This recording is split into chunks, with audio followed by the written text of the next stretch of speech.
Okay, today we have a 60G against Valar. I am taking a meteor book I just came up with a few weeks ago. And let's get to it. I think this game is going to be a good demonstration of basically patience and coming back, right? So here we completely whiff our mech arrow, right? Happens to the best of us.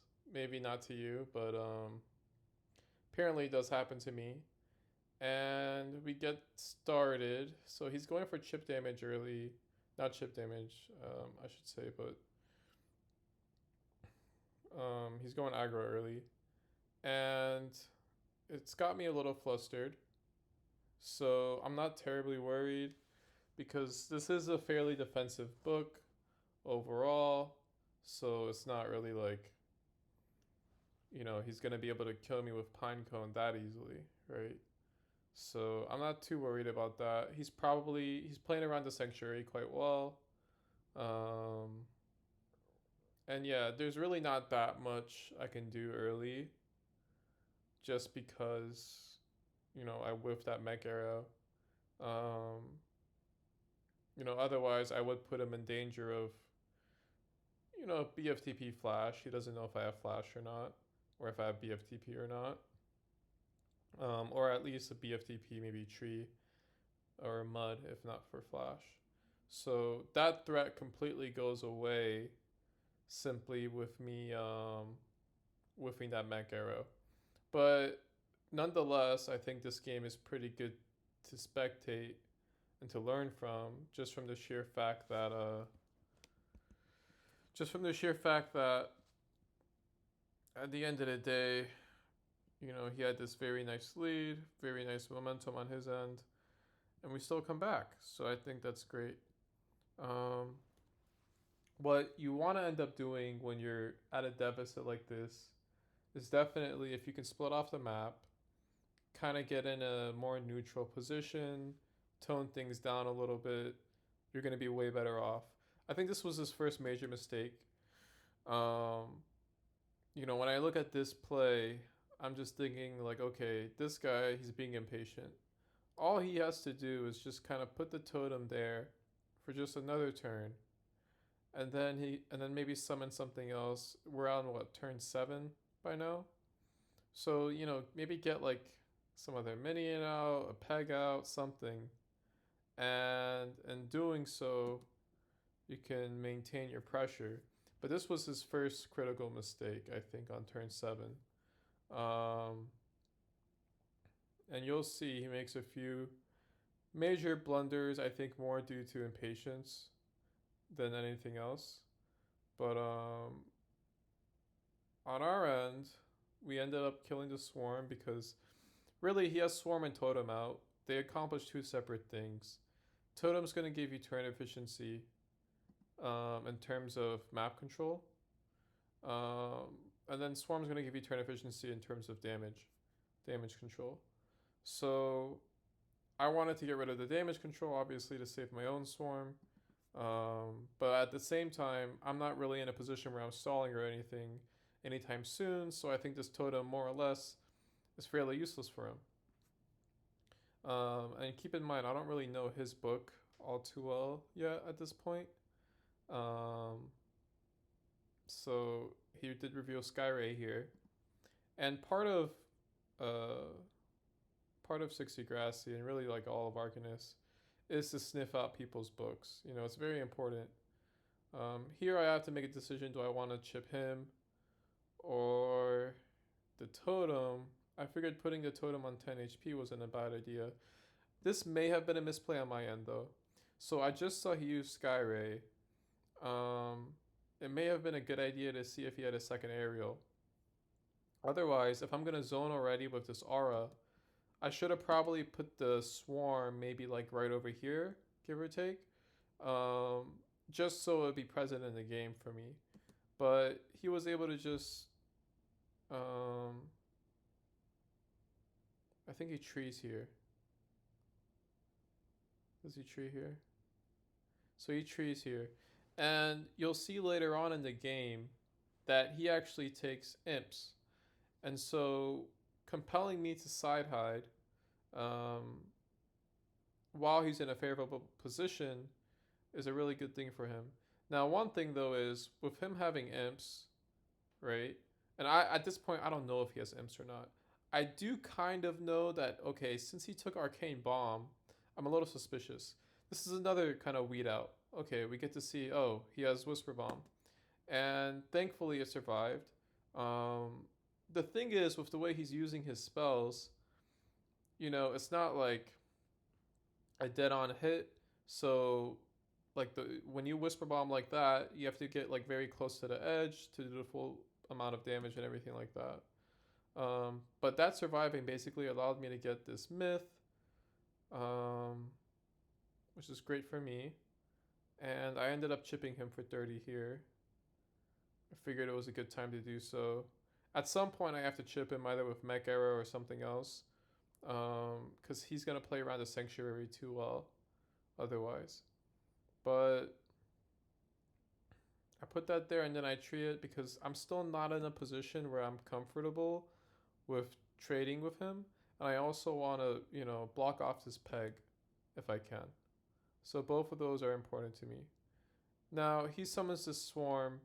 This is another misplay on my end.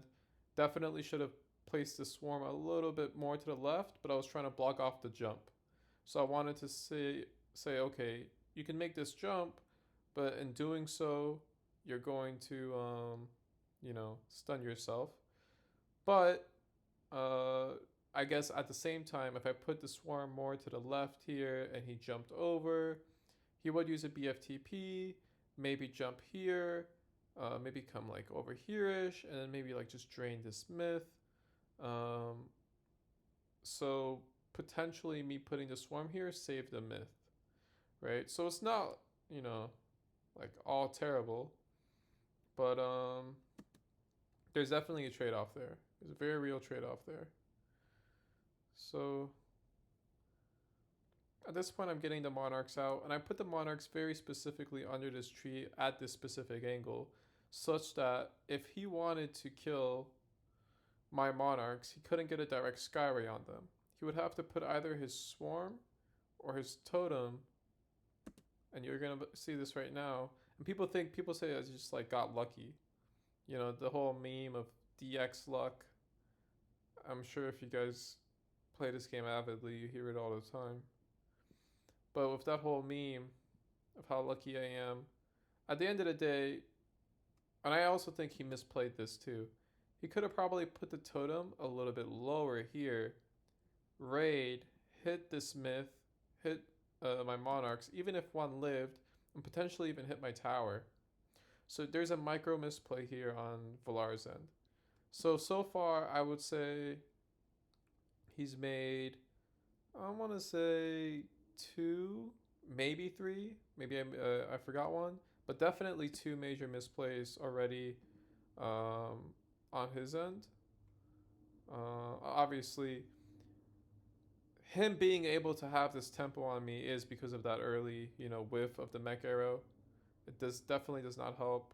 But I'm doing the best I can given the book I have. So I did manage to get that swarm, which is fantastic. I will say this, so I put this monarch. This monarch's 1 HP. I'm very fortunate it did live. But yeah, those little things matter. And I think maybe if I even put the monarch a little bit more right,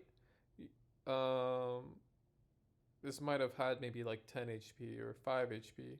Maybe anything over 5 HP. And then it wouldn't be vulnerable to just one BFTP. As you're going to see here, he's able to just go through and BFTP this.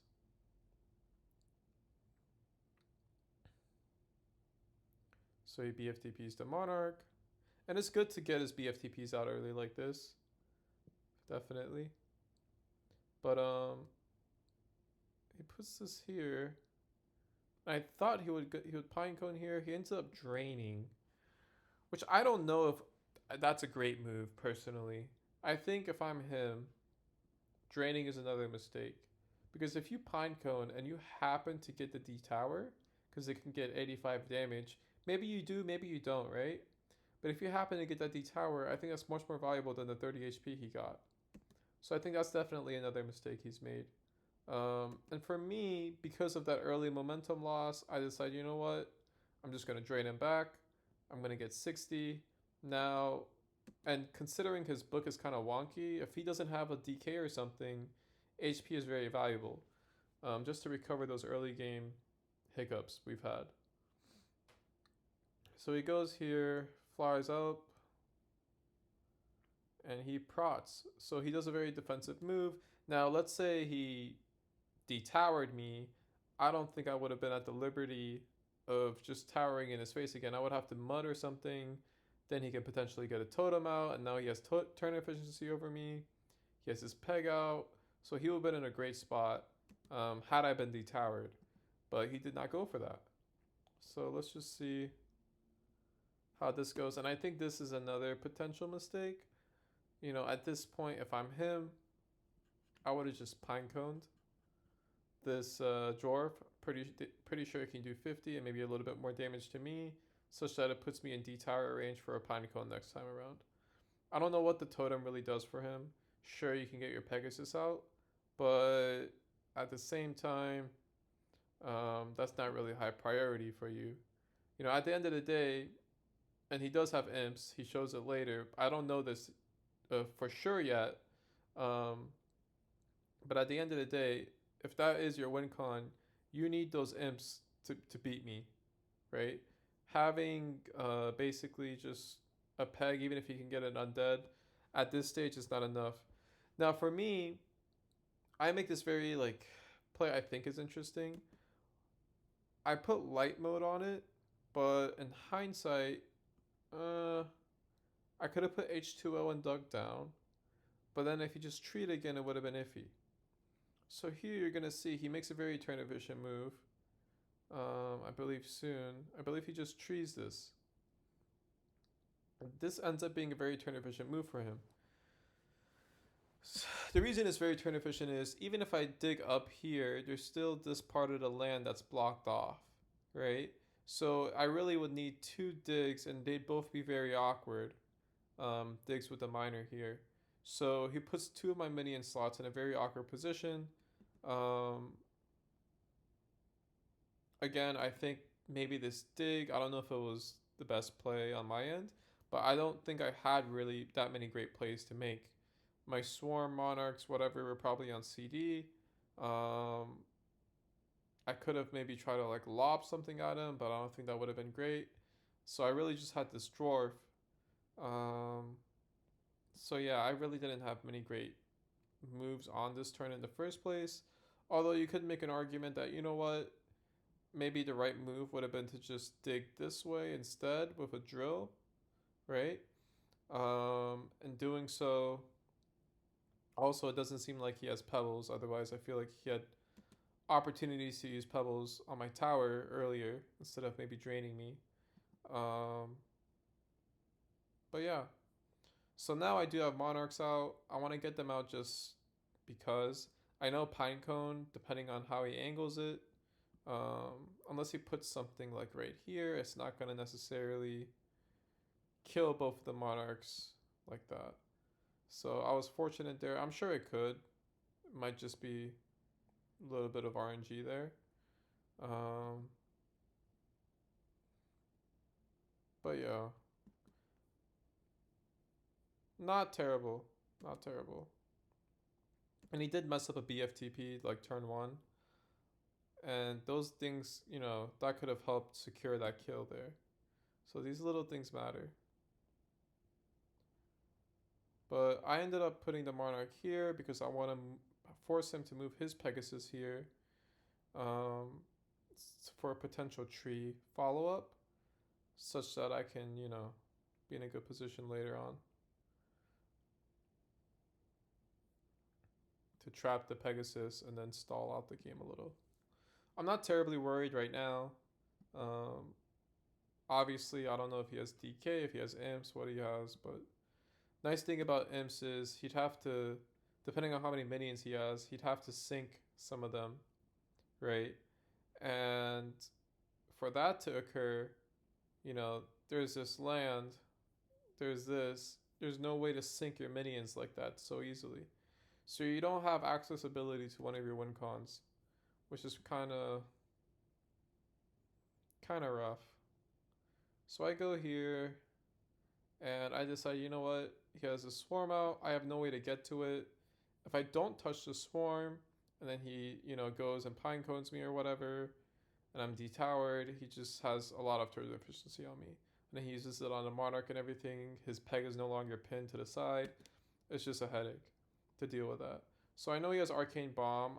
I don't think he has flash, so I'm just making an assumption there. If he just dropped an arcane bomb on me, I'm hoping it would fail. Wouldn't really sink me that well. But he ends up just going for damage. So it's just, hey, raw damage. Like, there you go. I just want to attack you. So I'm like, okay, that's fine. Do that. I'm actually waiting for some cooldowns right now. And I was contemplating, should I maybe go tower again on the side? Or anything like that. But then I'm like, oh, it's a very risky proposition, right? So he ended up just arc bombing. Very turn efficient move for him. He gets another 30 damage off on me. Potentially, I could have maybe stood somewhere a little better. Maybe like on the tip here. Maybe I could have avoided like 10 damage. Very minor detail, but every little bit can matter sometimes. So I just end up draining him because I figure his ability to get me off the map. Now he could potentially stuff a bomb here, though I'm not actually sure on the efficacy of that. I think it'd work though. He ends up having autumn leaves, which I figured was a possibility considering he has pinecone. Like, why wouldn't you take autumn leaves? So he does that. He reveals that, and that's good for me because now I can get a better glimpse of what his book has and doesn't have. So he has 2 aerials, very heavy top control on his end. Now what that makes me think though is, okay, his ability to dig is probably weakened, right? If somebody has 2 aerials, they have arcane bomb, they have pine cone, they're hitting you with pine cone, they're not really like using pebbles in certain scenarios when they should be, then I'm like, okay, it's probably safe for me to side hide. And so I choose to go and side hide. I have in mind that he has imps, but the reason I choose to go to the side is because he summoned the other Pegasus. Since he summoned the other Pegasus, he can't get his imps out as soon as I go to the side. There's no way for him to sink his Pegasus. You see that? So he can't use his imp win con as soon as I go to the side, which buys me time to set up on the side myself. So instead of going for the imp win con, which we'll see later, and I know some people were saying, like, why didn't you just use imps as soon as he went to the side? Well, the truth is he can't, right? That's why I even went to the side. So all of this is just action, reaction, and making good inferences on the part of my opponent. But at this point, my objective is to get these 2 useless minions and make them not useless, right? That's really my goal here. And his objective is that, okay, I need to stick with the Undead Pegasus, Totem, Swarm win con. The Imp win con probably isn't it. Now, the beauty is when you have spells like Drill, right, and you go to the side, I am flightless in this mix, but when you have spells like Drill, you do have the ability to stall in ways where you can't be followed up as easily on rather. And he recognizes this. He's like, okay, I really don't want you going in here because you can just keep drilling and drilling and drilling, and you're gonna have efficiency in terms of turns. So I'm gonna try to stop that. And I made a brain fart here, right? In terms of my drill end location. But at the same time, I kind of needed the drill active. And if I just drilled like this, it would have probably fell in the water. So there really wasn't like that many great drain opportunity or drill opportunities rather. But there's a silver lining in this play. So you're about to see what he does. He ends up going and whisper bombing uh, my dwarfs. There's a silver lining in this, and that is that it gives me accessibility to this part of the map right here. And this part is pretty unsafe, I'd say. This part, though, right? This part is pretty safe. So now I have a little bit of accessibility, which I think is quite beautiful. And I'll utilize that. And I see he's flighted, so I quickly want to get rid of his flight and his peg while I can. Um, and I see he's still trying to set this up, so he's not quite ready to engage me one-on-one. I will say this, though. I think the right play on his end would have been to extend the Whisper Bomb right here, hope it jiggles around a little bit, and then pops me over here. Would have forced me to TP like right here, and then play like very defensively. He did not go for that play either. So I think so far we're on maybe 5-6 mistakes, like inaccuracies, that he's made thus far. Obviously, for me, I think I've made more than him, which is why he's in a winning position, particularly when you completely miss your mechanical arrow turn one. That really like hurt my ability to stay topside. Although you could also say that, hey, he did have 2 aerials and he would have been able to pressure you topside anyways. Although, I think the game would have went much, much differently in any scenario. But yeah, there's definitely like some major blunders I made, but in terms of just precision movements, I think I've been playing okay. I don't think this was my best game at all. I think this was a pretty bad showing actually from my end. Could have been much better. But I also think he is not breaking stall effectively. I am not very happy with his ability to break stall. I think, in certain times he was just like way too defensive. As a player, definitely just trying not to lose rather than trying to win. I don't like these plays either, personally, because in my mind, it's like, okay, this is 45 damage. You're not using your totem efficiently to even come at me. You're kind of too scared about this swarm. You should at least put your totem here or something, man. So these are all like little mistakes that add up and affect the course of the game for our good friend Valar. And these things matter. Like this is far from a perfect game from me. I actually, at this point, I definitely made more mistakes than he has, and it's a really bad game from me. I think up to this point, I've done some things well in terms of choosing to go on the side, depending on his win con and whatnot. So I've done some things decently, but I think overall it hasn't been the best showing for me, which is fine. Like, you're not going to have a great game every game. When I was playing him, it was also like 1 a.m., 2 a.m. my time, right? So mentally, maybe I'm a little fatigued. So I'm not really playing at my best, but like some of these plays, man, like, okay, even if you got that Monarch, I mean, is that really your best play? Leaving your totem like this. Now, if you put a totem here, I can't chip it with my swarm unless I detower. So now you're forcing me to detower. So I think he's making even more inaccuracies here than he should be. So I'd say at this point, he's probably made like maybe 8. I'd say about 8. Maybe I've missed some, but 8 I've counted that are just like, okay, yeah, these are pretty inaccurate moves. That's not to say that he's still not winning in a winning position. He is. but he would be in a much better position, had he not goofed. So he ends up draining here. Like, what is this play, man? You really have nothing else. Like, straight up, you have nothing else to do except drain a tree, right? This tree, I can't swarm it because it's alive. So you don't have to worry about my swarm chipping it. So if I'm like looking at Valar, I'm just like, okay, what does this move even do?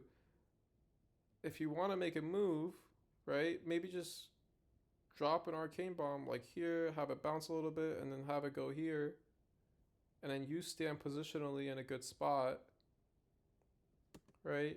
There's a lot of things you could do better than that move. I think that drain is another mistake. And so I drained the tree myself. Maybe you could say he was trying to kill the tree, but would have been alive nonetheless, as you saw here. So it was still alive. Didn't make any difference. So I think that was an inaccuracy on his play, on his part. I think he could have made a better play to put more pressure on me. I'm also not sure what he's doing here. You could put the totem like right here, edge the swarm down, and then chip this.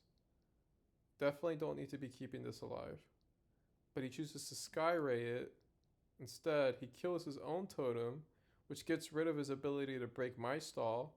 So I put his mistakes maybe at like 9 or 10 now. Maybe that's 10. Like 10 moves I'd consider like probably not great moves, right? And then obviously, I'm not even counting the little positioning stuff. So if you put the peg down a little bit before you Skyray, now you absorb the swarm aura and you don't get ticked. Little things like that, I'm not even counting that. Like if you can do all those little things right and you cannot make those 10 inaccuracies, you will be an archmage. You will be rank 1 on the leaderboards. You'll be way above me.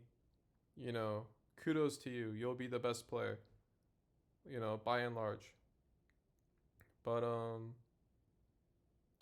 just these little inaccuracies add up, and you're gonna see as the game progresses how they can just add up.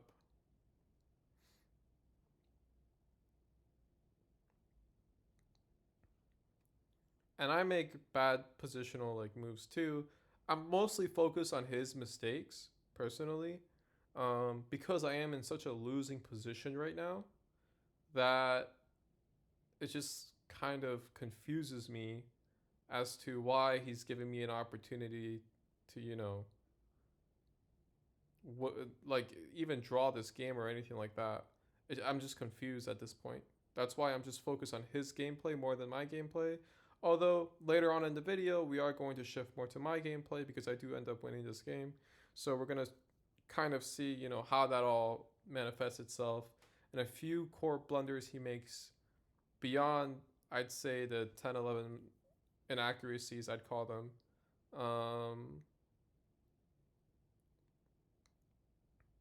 So that's my that's my perspective. He made a few blunders even beyond this, but we're going to see it soon. So he Whisper Bombs. This is the first big mistake right here. You Whisper Bomb right here. You could at least maybe just throw it in here. And now you're not going to kill the dwarf. Even if you get a perfect hit, it's going to be 45. But at least you can detower me and start putting pressure on me through this angle, especially if you have BFTP, right? But he ends up doing this. He doesn't even hit me, and I'm able to just get this undead dwarf. I can't get a myth, otherwise I would have. I cannot get a myth just because, of its HP. And I actually spend too much time in here. I don't really manage things too well. So I end up R-ing him to hopefully just zone out this area. I really should have tried to put this Monarch maybe here-ish. But at the same time, him killing my Swarm isn't the worst thing in the world. Just because him killing my Swarm, because he has his Undead Peg positionally in a good spot, the Swarm isn't able to do too much for me besides give me an Undead Myth. And since I just got this Undead Miner, it's not really applicable. So That's all true. But yeah, he never really had a good window for imps. And I know like some people were kind of telling them you should have summoned your imps and stuff like that. He never really had a great window for them after he summoned that Pegasus, like, I don't know, 10, 15 turns ago. Um, Unless he just straight up pinecone one of his Pegasus immediately. It was just tough for him. This move, I really don't know what's going on here. I really don't know, like, what he's thinking, what's going on. But he ends up doing 10 damage to me. And he puts himself in a really bad spot. Because it actually turns out he doesn't have a tower in this book. This is an offensive book. An offensive book which has no tower, right? And, you know, you have Arcane Bomb. Sure, you can get out of Mud Balls and stuff like that. But man, when you have no tower and this happens to you, you know, you get Mega Bouldered and you have a Meteor threat. Well, now you got to worry about being in kill range. So now this is the start of the game where it shifted from me trying to stall the game to me trying to win the game. So it's turn 39 at this point. We're going to focus more on my gameplay now. We focus a lot on Valar.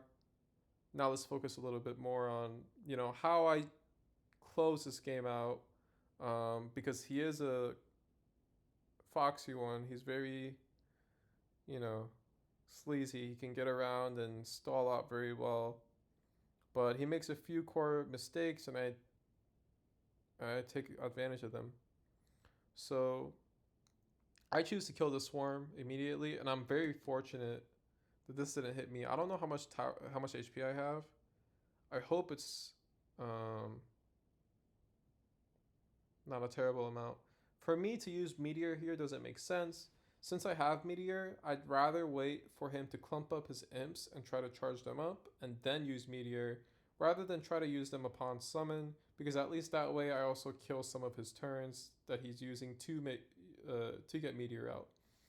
At 10 HP imps, when you first initially summon them, that's when they're the most vulnerable as imps. So I get the Monarchs out, and now I threaten to get out of this hole and come to the right side of the map. And since I threatened that, he has to forget about his imps and focus more on me. And I basically micro my way through with my Monarchs. I love Monarchs. I micro my way through, and I'm able to just get the Monarchs out. I really wanted to get them out of this hole into the open air. You know, that way I don't have to worry about them being trapped or anything like that. In the near term, don't want to clump them up. I'm running short on time. But I also want to get this Monarch here. Reason being that the Monarch being here, now the Pegasus can't go here at all. So if he wants to make any sort of positional moves here, this Monarch blocks him off. That's really all I wanted to do.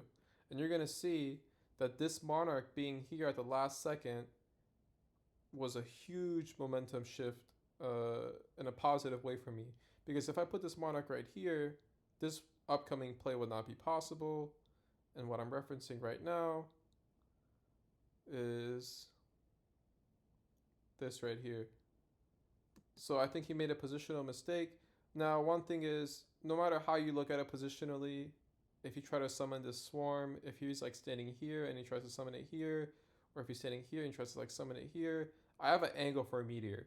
No matter how you look at it. This is probably like not a terrible summon for him, given that I have angles for a Meteor, no matter how you look at it. But yeah, I still have the 25 HP Monarch, that's fine, but I'm able to get a turn efficient damage move simply because I'm able to kill his swarm and do damage on him at the same time. I was hoping I could potentially kill this imp as well. That would have been quite nice for me, but you know, it happens.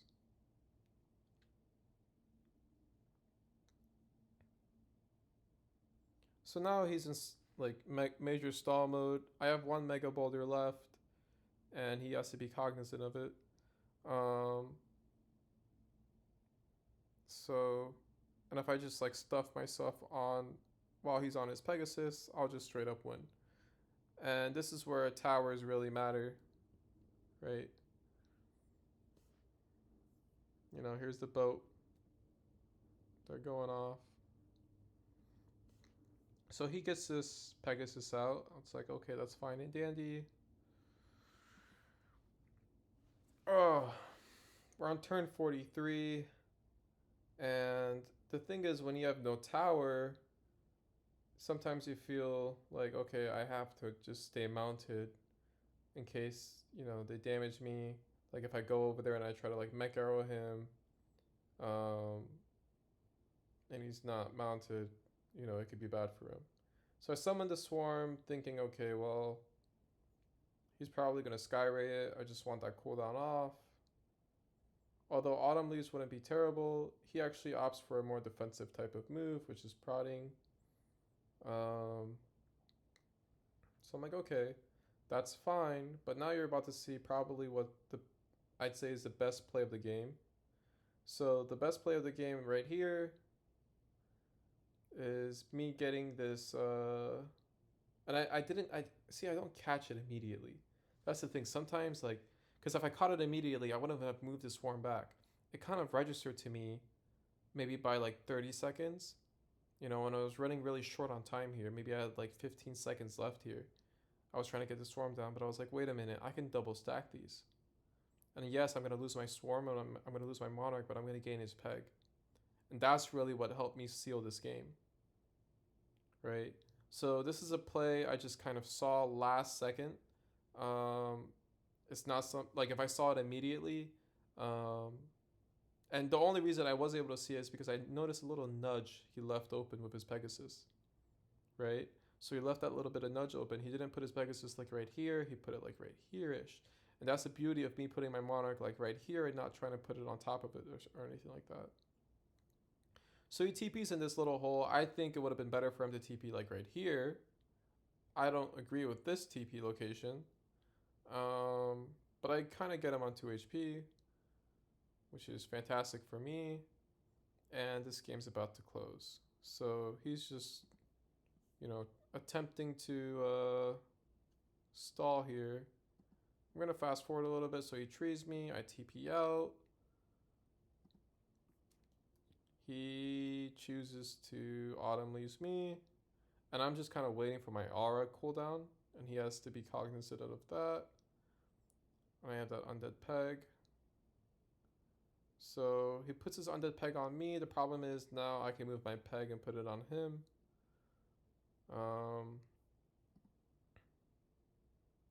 So I ended up trapping his peg and him and forcing him to prot in a less than ideal situation. So he chooses to prot there.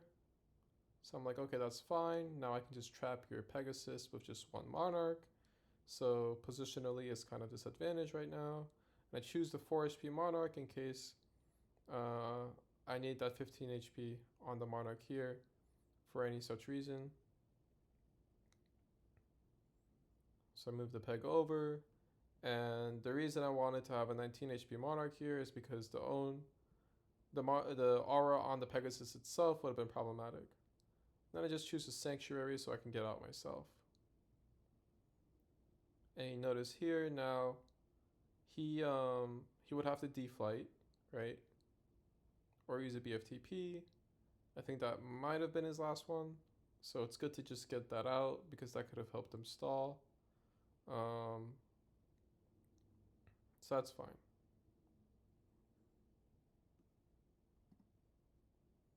So he's on 50 HP right now. I mech arrow him. He's back to 8 HP. He can't really drain up as properly just because he's under 30 health. Which helps me close the game a little bit. I go back and forth, but I end up just draining him. So he goes down here. I put my peg on him, put the aura there for him to just, you know, prot shield would not be turn efficient. But he does it anyways. I get the dwarf out. I place the aura so that, you know, the aura is always ticking on him. Dwarf goes down, gives me room so that now there's 2 ways for me to access him. It doesn't make sense for him to drain either. Just because it would leave the hole open for me to go in and attack him. So he puts it there. But probably he didn't TP here the first time around just because he might have wanted to save it. So I guess it's fine. I help my dwarf over. We go and mine to him. His pegs are trapped. I was really unlucky here where like it was dancing around and it didn't end up here and then it ended up here. Because if it ended up like right here, he'd been trapped and he'd be in kill range.